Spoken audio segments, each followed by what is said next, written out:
마태복음 13장 10절에서 17절까지 말씀입니다. 우리 같이 한 절씩 교독하도록 하겠습니다. 제가 먼저 읽도록 할게요. 제자들이 예수께 나와 이르되 어찌하여 그들에게 비유로 말씀하시나이까?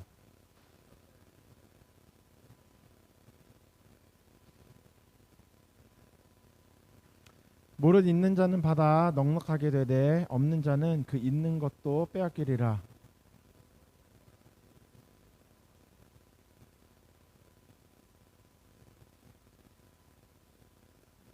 이사야의 예언이 그들에게 이루어졌으니 일러스되 너희가 듣기는 들어도 깨닫지 못할 것이요 보기는 보아도 알지 못하리라.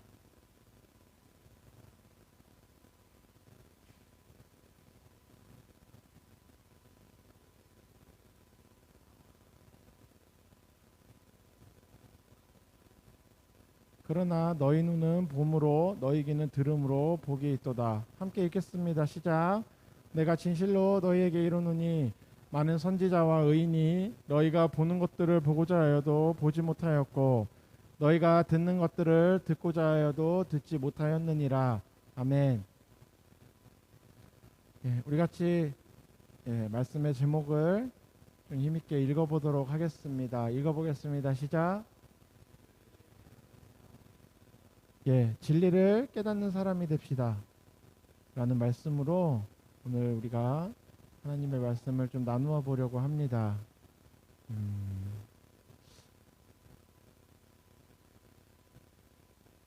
오늘 말씀의 앞에는 예수님이 그 씨 뿌리는 비유를 하세요. 예수님은 대부분 사역을 하시면서 말씀을 하실 때 둘 중에 하나예요. 어떻게 많이 하시냐면 이적을 베풀어서 그 이적을 가지고 자신의 어떠한 말씀을 뭐 증명이라든가 성취하시던가 또는 비유를 가지고 그들에게 말씀하셔서 그 말씀을 전하시던가 하시죠.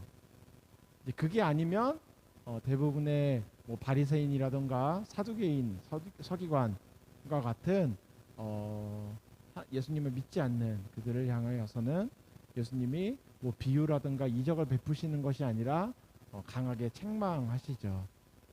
뭐 이 독사의 자식들아, 너희가 뭐 아브라함의 자손이냐? 하나님은 돌로도 아브라함의 자손을 만들 수 있다. 이렇게 하실 만큼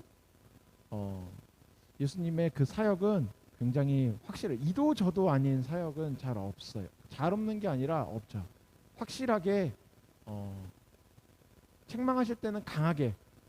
예를 들면 베드로가 예수님한테 주는 그리스도시요 살아계신 하나님의 아들이십니다 라고 하니까 뭐라고 하시죠? 예수님이 너무 기뻐하세요. 야, 이거 성령께서 너의 안에 있는 성령께서 고백하게 하신 거다. 내가 너에게 천국 열쇠를 주어서 막 칭찬을 막 하세요. 그리고 나서 자신이 십자가에 돌아가실 것을 말씀하시자 그 베드로가 다시 나와서 안 됩니다. 예수님 결단코 그리 되지 않을 겁니다 라고 하자 예수님이 뭐라고 해요? 사단아 내 뒤로 물러서라. 확실하게 딱 갈리죠. 막 그래, 야 베드로야 그 좋은데 네가 날 생각하는 마음은 알겠는데 그건 좀 그러지 않냐? 막 이렇게 뭔가 뭐 달래고 이런 느낌이 아니라 정말 확실하게 하나님의 말씀에 대해서 맞을 때는 강하게 말씀하시고 또 그것에 대해서 정말 빗나가게 되었을 땐 뭐 거칠게 말한다는 얘기가 아니라 정말 확실히 아니라는 것들을 예수님은 말씀하고 계시죠. 오늘 13장 앞절에 나오고 있는 씨 뿌리는 자의 비유는 예수님이 말씀하셨던 그 공간복음에 공통적으로 나오는 그 비유 중에 하나예요. 우리가 아주 잘 알고 있죠. 씨를 어디에 뿌렸고 어디에 뿌렸고 어디에 뿌렸다. 뭐 돌짝밭에 뿌린 밭은 이렇고 뭐 새가 먹고 뭐 가시가 찔리고 옥토밭에 뿌린 좋은 밭에 뿌린 씨앗은 자라나서 60배, 100배 열매를 맺는다. 이런 말씀을 하시죠. 제자들이 그리고서 이제 9절까지 예수님이 비유를 말씀하시고 10절에 제자들이 예수께 나와 이르되 어찌하여 그들에게 비유로 말씀하십니까? 그러니까 이게 우리는 성경학교에서 성경학교를 다니고 뭐 교회를 오랫동안 다니면서 씨 뿌리는 자의 비유에 대한 것들을 굉장히 많이 들어봤을 거예요. 그리고 그거에 대한 해석도 어찌 보면 들어봤죠. 뭐 여러분 뭐 가시밭이 되면 안 됩니다. 뭐 주일학교 때 그런 거 많이 하잖아요. 뭐 돌짝밭이 되면 안 돼요. 여러분 돌짝밭은요 뭐 이런 거예요. 여러분 길가와 같은 마음은 이런 마음이에요. 이때 당시에는 예수님이 그게 어떠한 의미인지 알려주지 않아요. 얘기만 비유만 휙 하고서 하나님의 나라는 씨 뿌리는 자와 같으니 뿌리고 이래서 열매를 맺는다. 그리고 가요 그냥. 못 알아듣죠. 왜 못 알아들을까요? 말이 어려웠었던 걸까요? 그러니까 예수님이 뭔가 그들에게 비유로 말씀하실 때는 막 되게 어려운 막 헬라어 이런 걸로 얘기하셔서 사람들이 못 알아듣는 걸까요? 이 예수님이 비유로 굉장히 많이 말씀을 하시는데 비유로 말씀을 하실 때마다 공통적으로 사람들이 못 알아들어요. 무슨 얘기인지 몰라요. 막 헛단 얘기 하죠. 예를 들면 예수님이 그 헤롯이 만들어 놓은 성전에서 나옵니다. 아주 화려했어요. 예루살렘 성전이. 그 사람들이 바리새인들이 와서 제사장들이 예수님에게 막 얘기합니다. 이적을 보여라. 야, 네가 하나님의 아들이면은 네가 진짜 메시아면 보여라. 뭐든 보여줘 봐라. 그러자 예수님이 이 성전을 허물어라. 내가 3일 만에 다시 지으리라. 이렇게 얘기하세요. 무슨 얘기예요?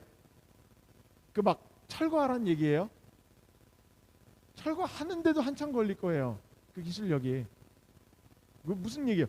그거에 대한 이야기는 뭐냐면 그 구절 뒤에는 예수께서는 자기의 몸된 성전을 얘기하신 것이라 하고 하는 게 나와요.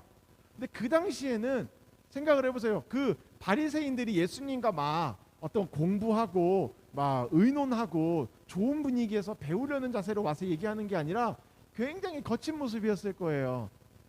이거 나사렛 이거 이단 이거 하나만 걸려봐 하면서 와서 그러니까 뭔가 보여주세요 이런 느낌이 아니라 네가 하나님의 아들이면 보여봐. 너 안 보이면 너 거짓말쟁이야. 너 사기꾼이야. 거의 이런 기세등등해서 얘기하고 있는 분위기인 거죠. 거기서 예수님이 자신 있게 성전을 허물어 봐라. 내가 3일 만에 다시 지으리라. 그러니까 그들이 뭐라고 합니까? 그 의미를 전혀 깨닫지 못하고 무슨 소리 하는 거냐. 네가 이걸 어떻게 짓냐 사람이. 이렇게 대답을 해요.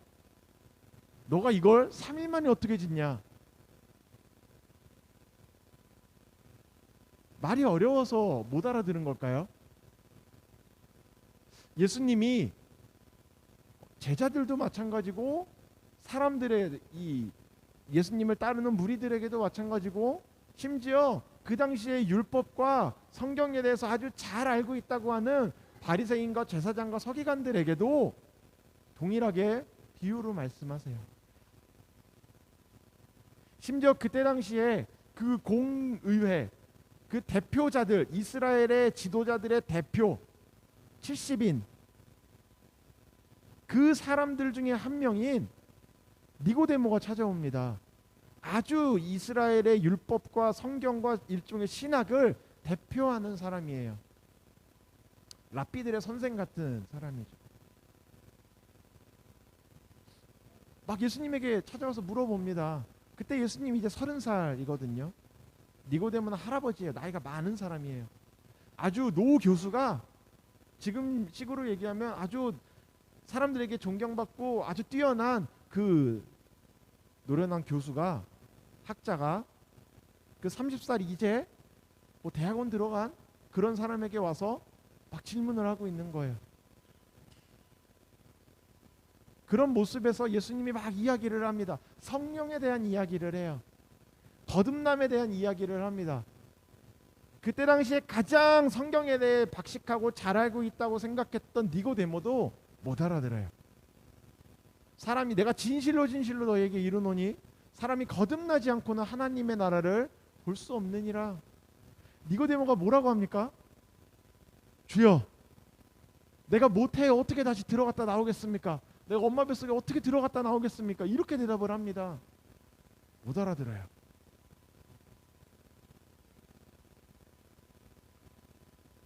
예수님이 비유로 말씀하시고 하나님의 나라를 말씀하실 때 많은 사람들이, 대부분의 사람들이 예수님의 그 비유를 알아듣지 못해요.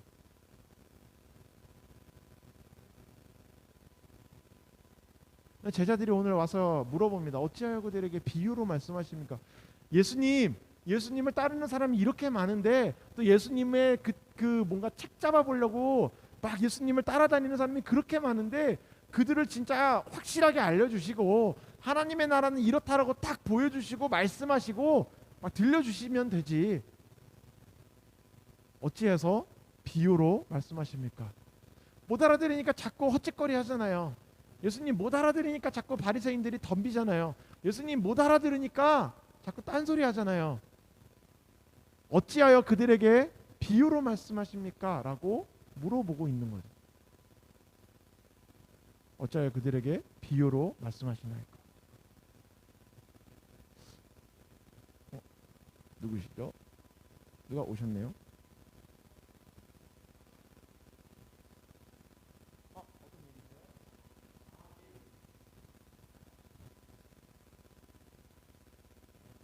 좀 그렇잖아요. 왜 비유로 말씀하십니까? 못 알아들어요. 근데 우리는 어떻죠? 심지어 지금 성경 쓰여져 있는 건 그 뒤에 그거에 대한 해석이 굉장히 많이 쓰여져 있어요. 그리고 고대 히브리어처럼 어렵지 않아요.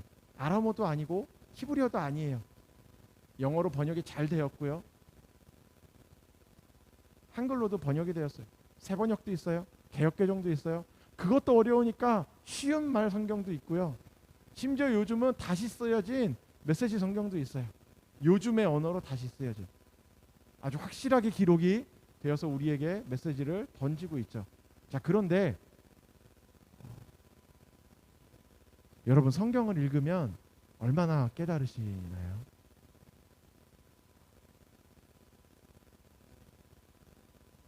성경이 어려운 건 말이 어려운 게 아니에요. 제가 어렸을 때 읽었었던 이게 세로로 쓰여져 있던 성경 기억나세요? 제가 그게 가장 힘들었던 거는 장절이 다 한자로 써 있었어요. 그래서 4장 이러면은 어렸을 때 초등학교 1학년 때인데 그 숫자 4가 어떻게 생겼는지 모르는 거예요, 한자로. 막 따라서 찾고 막 모양 찾아서 막 이렇게 했거든요. 그 성경은 단어 자체도 엄청 어려워요. 막 심지어 중간에 한자가 써 있어요. 옛날 신문처럼 막 있잖아, 빨간 종이로 돼 있는 거. 옆에서 보면 빨간 종이에 새까만 가죽 같이 돼 있는 거 피면 막 좀만 힘 주면 찢어질 것 같은 종이 있잖아요. 그게 세로로 쓰여져 있거든요. 이렇게 네모 같은 거에 절이 다 한자로 써 있고 막 중간중간에 막 단어들도 어려운 단어, 좀 중요한 단어들 한자로 나와요. 못 읽겠어요. 근데 요즘 성경은 너무 쉬워요.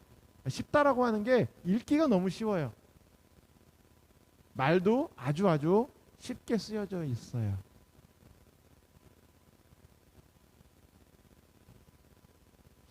그런데 우리가 그 말씀을 얼마나 깨닫고 있을까요? 그러면 그 시절보다 지금 시절이 우리가 성경이 일종의 읽고 알아듣기 쉽게 되어졌기 때문에 우리는 성경을 더 많이 깨닫고 소위 말해 알아듣고 있을까요?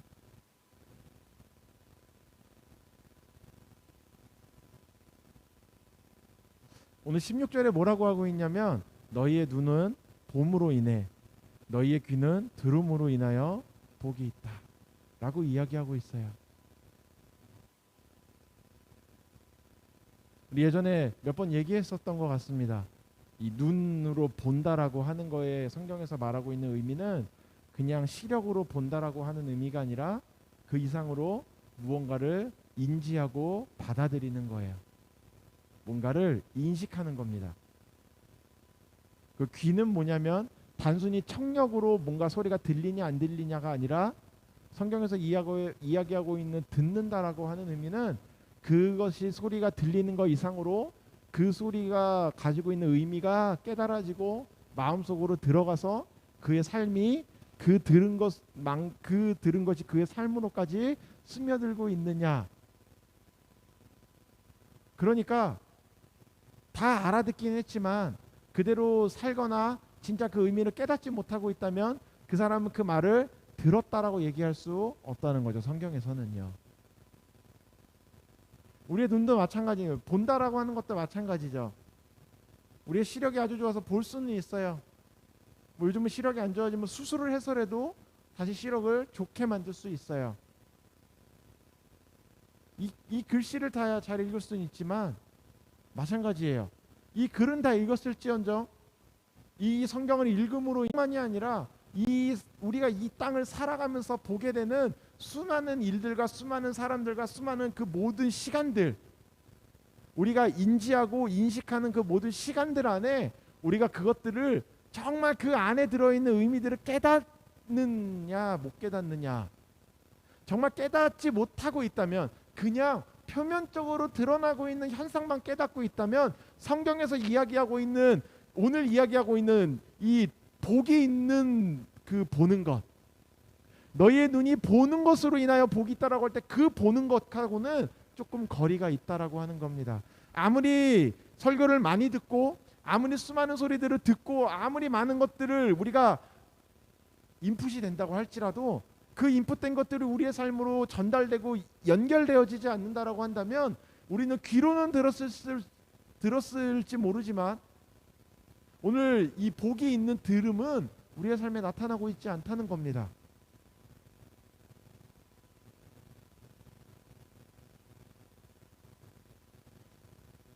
(13절) 제자들의 질문에 예수님이 그러므로 내가 그들에게 비유를 말하는 것은 그들이 보아도 보지 못하고 들어도 듣지 못하고 깨닫지도 못하기 때문이다, 이렇게 얘기를 해요. 방금 했었던 이야기라는 거죠.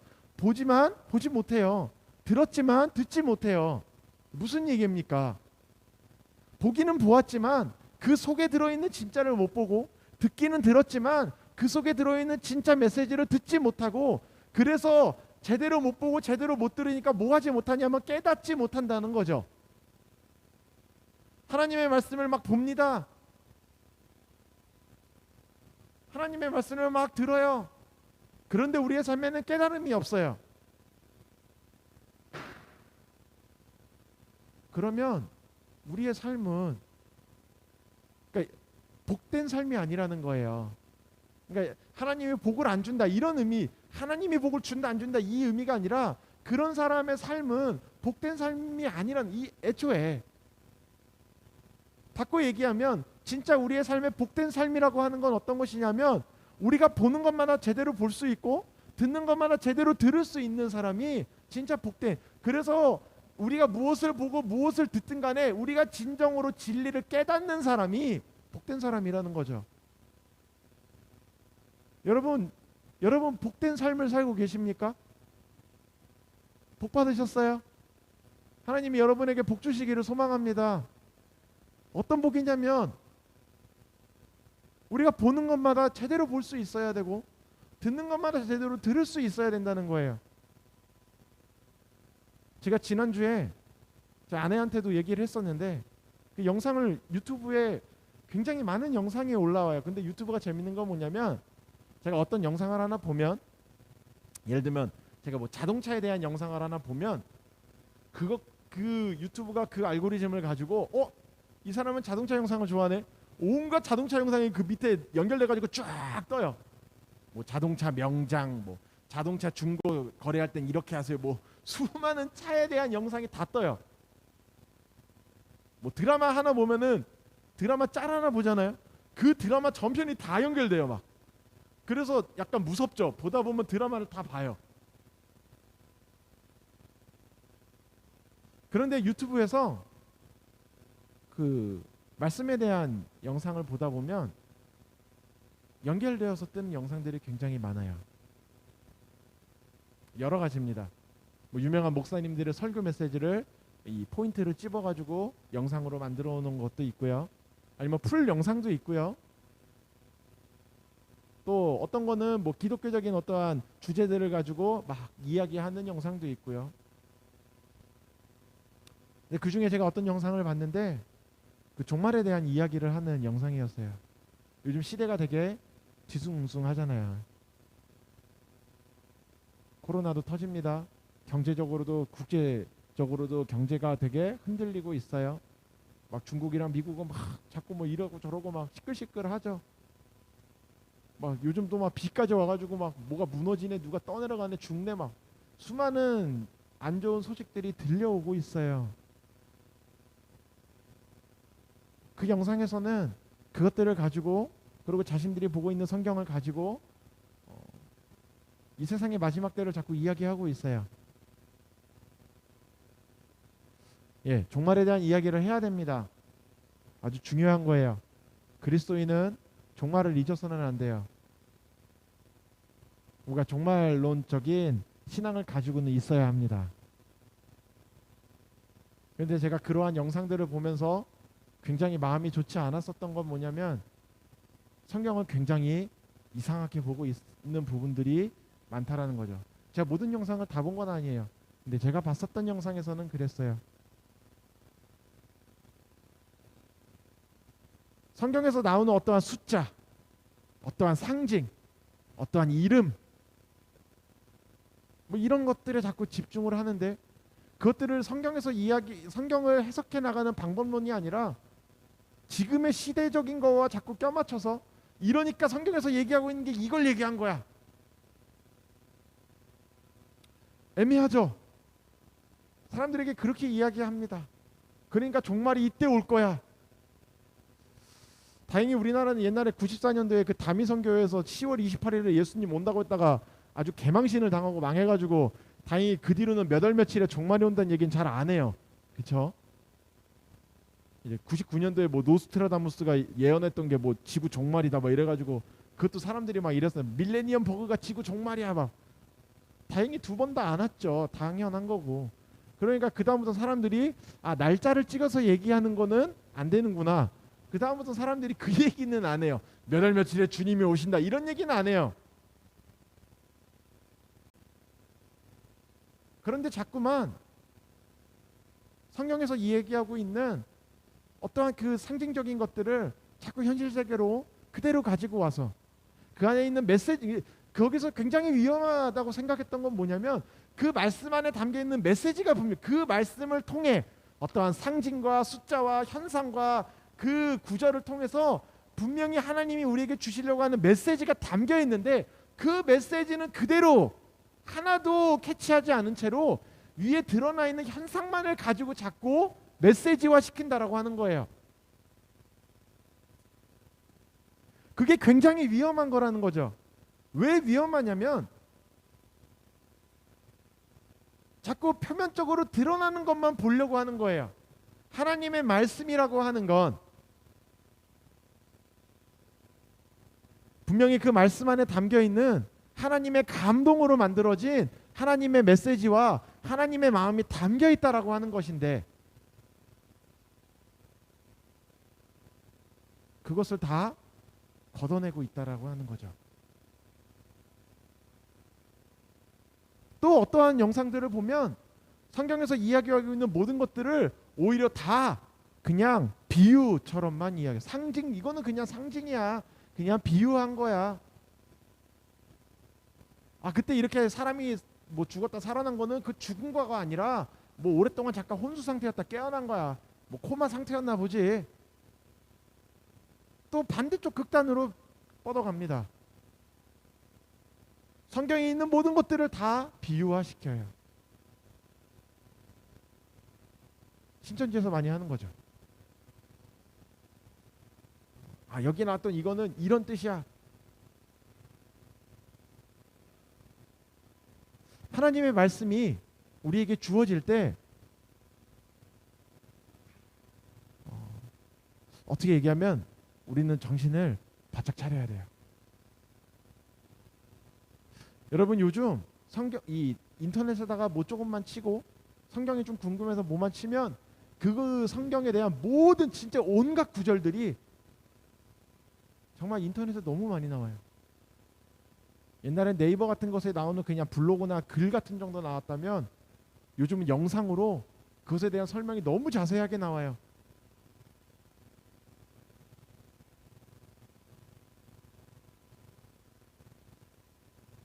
근데 우린 좀 조심해야 될 필요가 있다는 겁니다. 그 영상만이 아니라 우리의 삶에서도 우리의 삶에 어떠한 일이 생겼어요. 어떠한 실제적으로 나타난 어떠한 일이 어려움이 생겼다고 해보자고요. 그러면은 그것은 분명히 현상적으로 나타난 눈에 보이는 어떤 현상이 있고요. 그것은 분명히 그 아래에 하나님께서 예비하신 하나님의 계획과 섭리가 담겨 있다는 거죠. 조금 더 어렵게 얘기하자면 이 현상적으로 나타나고 있는 이 일들은 분명히 우리의 어떤 육신적인 일이에요. 육의 일들이 나타납니다. 어려움이 생겨요. 좋은 일이 생겨요. 뭔가 굉장히 기쁜 일이 생기고 화가 나는 일이 생길 수 있습니다. 하지만 그 일에는 반드시 그 아래에서 우리가 우리의 어떤 이 육신의 눈으로 파악할 수 없는, 파악하는 데 한계가 있는 하나님의 뜻과 섭리가 분명히 담겨 있다는 거죠. 근데 여기에 그 사이에 껴있는 게 뭐냐면 어떠한 사단의 공격과 두렵게 하는 마음과 어려움이 있어요. 우리를 향한 어떤 고난과 고통이 보이죠. 거기까지만 보면 이 모든 일들이 사단이 우리를 자꾸만 어렵게 하는 것 같아요. 그런데 그 아래로 더 내려가서 더 깊은 곳을 우리가 보면 볼수록 그 사단이 우리를 심지어 공격하는 것처럼 보여서 생겨난 어려운 일들조차 결국 어디에 들어가 있는 거냐면 깊은 하나님의 섭리 안에 들어가 있다라고 하는 거예요. 우리가 이것을 봐야 한다는 겁니다. 그것이 우리에게 복이라는, 그것을 깨달을 수 있기 때문에 그리스도인이 복된 사람들이라는 거예요. 그걸 못 보면 베드로처럼 예수님에게 결단코 예수님 십자가에 못 박히지 않으실 겁니다 하고 예수님 바지끄댕이 잡을 수밖에 없는 사람이라는 거예요. 얼마나 그 순간 베드로가 놀라고 두려웠겠어요. 얼마나 절박하고 예수님을 사랑하는 마음으로 예수님을 붙잡았겠어요. 예수님이 결단코 그렇게 되지 않을 겁니다. 나중에 뭐라고까지 합니까? 너희가 다 나를 버리고 도망갈 것이다. 그 베드로가 뭐라고 합니까? 다른 사람이 다 버려도 나는 예수님 안 버릴 거예요. 나는 주를 위해 죽겠습니다. 막 이렇게 얘기하거든요.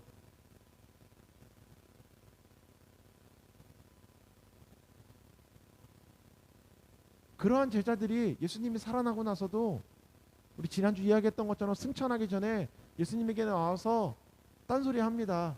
우리나라 언제 독립해요? 이제 예수님 이제 살아났으니까 이제 우리 좀 한바탕 해보는 거예요. 막 이런 거 물어보죠.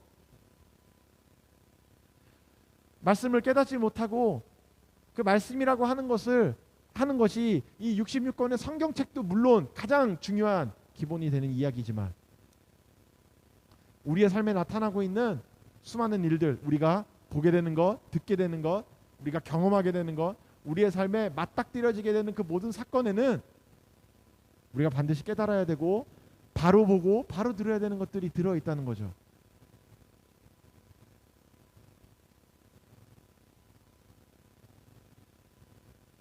(17절에) 뭐라고 얘기하냐면 내가 진실로 너희에게 이르노니 많은 선지자와 의인이 너희가 보는 것들을 보고자 하여도 보지 못하였고 너희가 듣는 것들을 듣고자 해도 듣지 못하였느니라.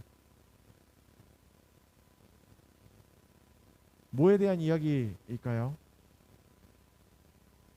하나님의 나라와 예수 그리스도에 대한 이야기입니다. 우리 다시 한번 복습해 볼까요?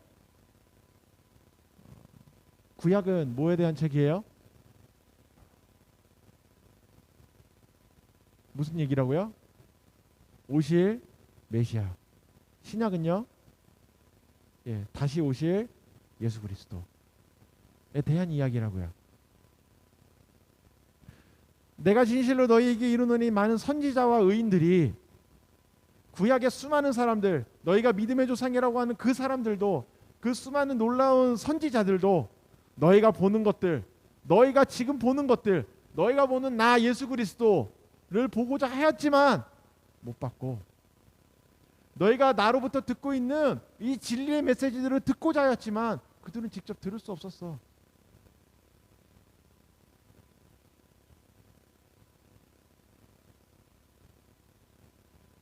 세상의 모든 수많은 메시지들은, 이 성경도 방금 이야기했던 것처럼 구약이 이제 그리스도께서 오신다, 메시아께서 오신다, 하나님의 메시아를 보내신다, 온다 온다 온다 온다 온다. 말라기 마지막으로 올 것이다. 그리고 예수님이 오셨고 다시 오실 것이다. 다시 오신다. 다시 오신다. 마라나타 주여 주 예수여 속히 오시옵소서 하면서 요한계시록이 끝나는 그 메시지들, 성경에서 이야기하고 있는 그 예수 그리스도에 대한 메시지, 하나님의 아들, 하나님 보좌의 우편에 앉아 이 땅을 통치하고 계시는, 영원히 우리와 함께 이 땅을 통치할 하나님의 그 본체 예수 그리스도, 그분이 이 땅을 다스리며 이 땅을 다스리고 있는 하나님의 백성 우리를 향하여 하고 있는 그 메시지들, 수많은 일들 가운데 나타나고 있는 그 속에 감추어진 보화와 같은 예수 그리스도의 메시지들이 우리에게 주어질 때 우리는 그걸 깨달을 수 있다라는 거예요.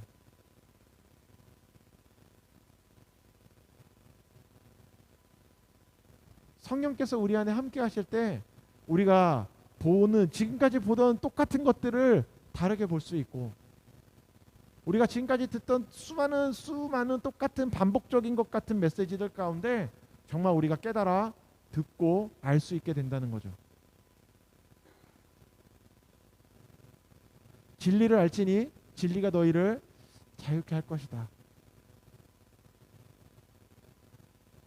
너희의 몸이 자유로워지는 것 이전에 진실로 너희가 죄 가운데, 모든 현상 가운데, 로마가 다스려도, 페르시아가 다스려도, 바벨론이 다스려도, 어디가 다스릴 때마다 우리는 다스림 받는구나, 아 우리는 힘들구나, 야 우리나라는 망했구나, 우리가 성전이 불탔구나,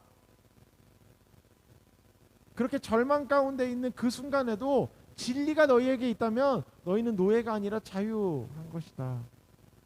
너희의 몸이 자유하기 이전에 바벨론이 너희를 다스리는 것보다 죄가 너희를 다스리고 있는 게 더 크다. 근데 진리가 너희에게 주어지고 내가 그 진리를 알게 되면 그 진리이신 성령으로 말미암아 예수 그리스도를 참으로 깨닫게 되고 예수 그리스도로 인하여 구원을 얻게 되면 그 진리로 인하여 너희가 자유케 될 것이다. 우리의 삶에서도 마찬가지라는 겁니다. 우리가 한 주 동안 우리가 계속해서 삶을 살아가는 가운데 있는 그 어려움 가운데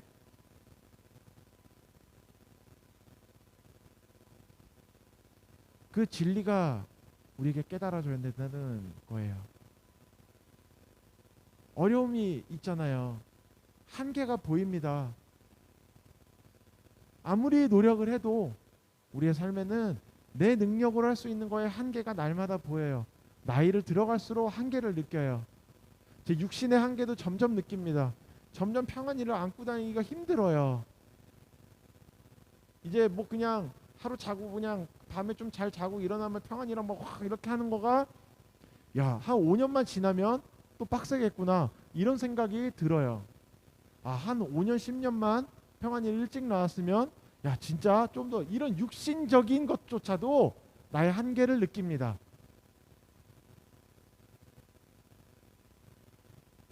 나의 생각도 나의 마음도 어려움이 있어 내가 넘어질 때마다 내 스스로의 한계를 느껴요.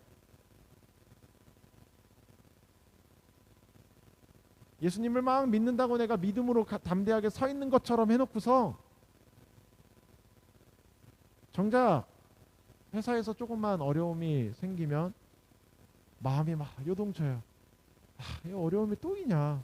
야 이것 좀 이제 좀 괜찮아졌다 했더니 지난주 저희 직원 하나 갑자기 그만뒀어요. 오전에 전화가 와가지고 갑자기 그냥 그만뒀어요. 아 이거 좀 괜찮아질까 하니까 또 누가 나가는구나.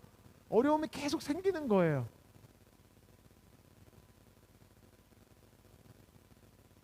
그때마다 여러분 어떻게 하실 거예요? 그 일들을 어떻게 바라보시고 그 일들 가운데 들려오는 이야기들을 우리는 어떻게 들을 거예요? 그 안에 내가 만나는 누군가가 나에게 던져주는 이야기에 정말 하나님의 마음이 담겨진 것이 그 메시지가 우리에게 던져질 때가 있어. 근데 우리가 깨닫지 못하면 하나님의 음성으로 들리지 않아요. 그냥 위로하는구나. 에휴 그냥 제가 나한테 뭐라고 하는구나 이렇게 들리지, 그 메시지 가운데 하나님이 저 사람을 통해 나에게 던지시는 메시지가 내 마음에 꽂히지가 않아요. 내 귀에 들려지지가 않아요. 똑같은 현상 가운데 그 하나님의 일하심이 보이지 않아요. 그런데 우리는 그것을 봐야 합니다. 그 메시지를 들을 수 있어야 돼요. 어려움 가운데 하나님이 관우야 내가 너랑 이렇게 하고 있다. 내가 너를 통해 이렇게 할 거다. 관우야 이 일들에 대해서 너가 절망하지 말아라. 내 아들아 내 딸아 이 일들을 내가 너를 통해서 반드시 하고 싶은 일이 있다. 두려워하지 마라. 야 나를 좀 믿어라. 야 내가 너 붙잡고 있다 알지? 내가 너 꽉 붙잡고 있다. 이 메시지들이 항상 하나님은 우리에게 하고 있는데 우리가 못 들으면 우리는 복된 삶을 사는 게 너무 어려운 거예요. 그러니까 예수 믿는 게 너무 어려워지는 겁니다. 현상도 어려운데 우리의 마음도 어려워지니까 하나님과 점점 멀어지는 거죠. 자, 제가 아주 좋아하는 목사님이 그런 얘기를 하셨거든요. 계시라는 거는 이 길거리의 풀 한 조각을 통해서도 하나님의 뜻이 보이는 거야. 그냥 이 길거리에 걸어다니다 보이는 저 잡초 한 오라기에도, 저 한 조각에도 저 하나의 잡초가 흔들리고 저 낙엽이 하나 떨어지는 걸 통해서도 그 안에 담겨있는 하나님의 뜻이 보이는 거야. 그게 계시야.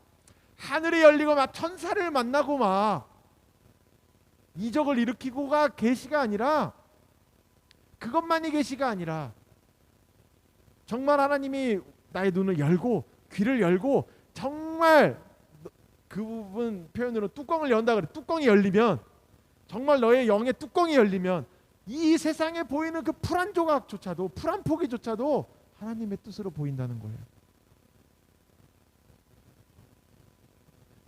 그때 우리가 보는 우리의 삶의 모든 현상들이 하나님의 뜻이 보여요. 우리가 듣게 되고 우리가 캐치하게 되는 수많은 메시지들에 하나님의 뜻이 분별되는 겁니다. 하나님이 우리에게 원하시는 건 그거예요. 이 세상 가운데 내가 너희를 고아와 같이 버려두지 않을 것이다. 내가 너희와 항상 함께하리라. 모든 현상 가운데 이 공중권세 잡은 사단이 너희를 우는 사자와 같이 삼키려고 하겠지만 걱정하지 마라. 내가 너희와 함께하고 있다.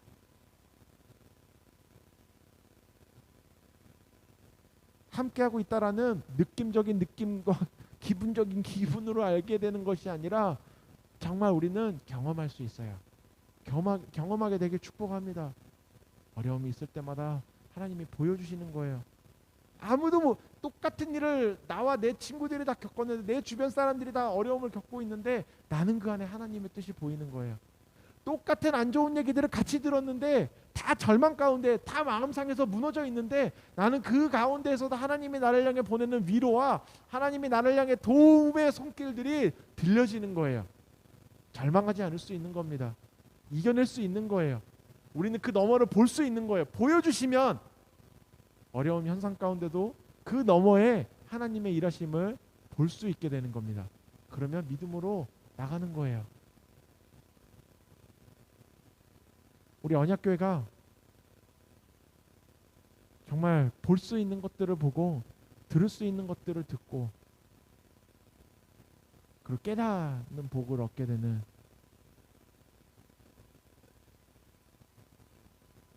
정말 세상과는 다르게 진리를 깨닫는 언약교회 되기를 예수님의 이름으로 축복합니다.